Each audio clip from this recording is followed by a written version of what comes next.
This video is brought to you by CapBeast.com. Design your own custom snapbacks and hats.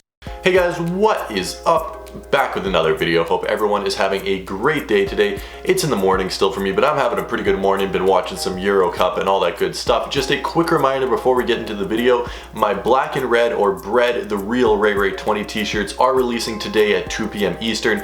That has probably already happened by the time you see this video. So if there are any sizes left, I would recommend hopping on those immediately because there are only 25 pieces, only 25 shirts were produced, and this one is mine, so there's really only 24 available for sale, and there will be a link in the description if you guys want to get those. I'm not sure how many sizes are going to be left by the time this video is posted, except if your size is still available and you want them, I'd recommend hopping on it ASAP because they will sell out pretty quick. But back into the video, we are going to be taking a look at what is, in my opinion, the top 5 sneakers of 2016. Now what I mean by this is the top 5 sneakers that have debuted in 2016. Obviously the year isn't even halfway over yet, that doesn't happen until July 1st, but for the first 5.5 months of the year, I think we've had some amazing sneakers debut and some ones that didn't exist. Now the criteria for this is, did the shoe exist December 31st, 2015 or prior? If so, it is disqualified, but if it is a alteration or change to a pre-existing model,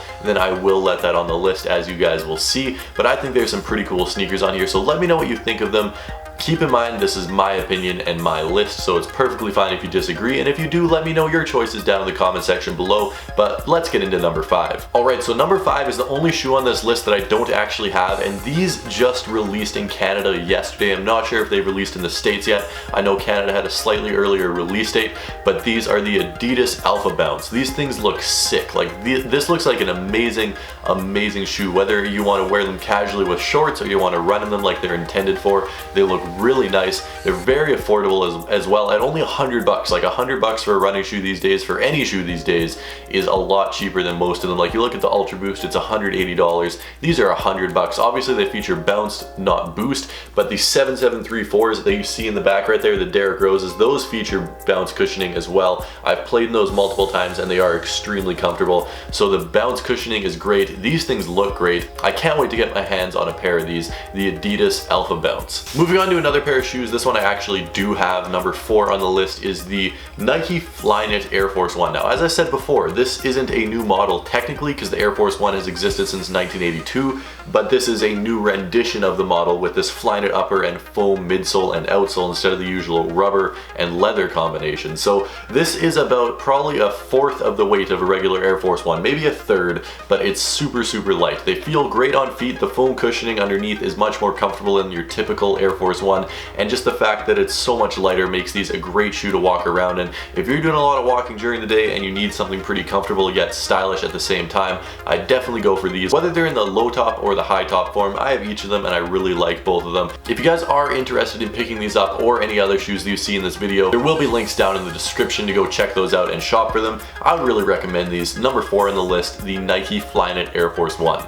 Alright, number 3 on the list, another pair of Nikes and another pair of Nike Flyknits. This feels like it came out months and months ago, but it did debut in 2016. These guys right here, the Nike Kobe 11 Elite. Now, you could go with the regular Kobe 11, the EM version, but I really prefer the Elite simply because of how much I love Flyknit. I really want to get the Red Horse colorway. This is the White Horse, and I'm really looking at that Red Horse colorway. It looks amazing. I really want to pick that one up. They're still in stock at my local House of Hoops, so I might be pulling the trigger on those sooner rather than later. But it's a great sneaker, very comfortable. You got that Lunarlon and Zoom insert, and then you also have your Flyknit on the upper. Although it is backed with a TPU yarn, it's still pretty cool that you have Flyknit on a basketball shoe in my mind. This colorway is great. Haven't had a chance to break these out yet, but there's a whole bunch of cool colorways. I'm a huge fan of Kobe's and Flyknit, so this had to be number 3 on the list. Number 2 on the list is a favorite of mine, and I actually haven't had a chance to break out this particular colorway yet, but it is the Adidas Tubular Doom in this triple black colorway. These are freaking ninja shoes right here. If you didn't watch my detailed review of these, there will be a button in the top right hand corner of the screen. I go over the sizing, the comfort, the price, where you can get them, because I think these things are great. One of the best Adidas creations. I love how they've been taking the same tubular bottom that's featured on the Y3 Casa High and transitioning on to like Adidas Originals, more affordable models, and a whole bunch of different silhouettes that all feature the same bottom. I think it's a really cool look.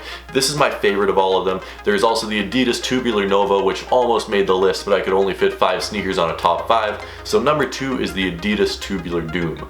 And wrapping things up with number 1, if you guys think you know what these are, leave a guess down in the comment section below. I really wanted to put the Ultra Boost on this list, but then I realized that they didn't actually come out in 2016. I'm not quite sure what I was thinking there, but this is a close second. It is the Adidas NMD, which also features full-length boost. Now these aren't nearly as comfortable as the Adidas Ultra Boost, except they're still a very comfortable sneaker. I got the mesh version right here, not the prime knit version, which is a bit more expensive and a bit more limited, simply because they did not release in Winnipeg where I live. So this was the only colorway that I was able to get in store, and it's a hassle trying to get shoes online these days, but this is a great colorway nonetheless. I'm completely happy with these. You got your full-length boost midsole, these two little black and blue plugs on the side, and then of course you have your white plastic heel cup, which I think provides a great little bit of contrast on an otherwise all black upper. These things are great. These are only $130, this mesh version, and I believe the prime knit version is $160 or $170 or something like that, but they're both cheaper than the Ultra Boost, which is a good look in my opinion, and they look very, very nice as well. They basically took the full-length boost thing that they had going on with the Ultra Boost and then gave it a bit more of a lifestyle appeal, because keep in mind the Ultra Boost is supposed to be a running sneaker.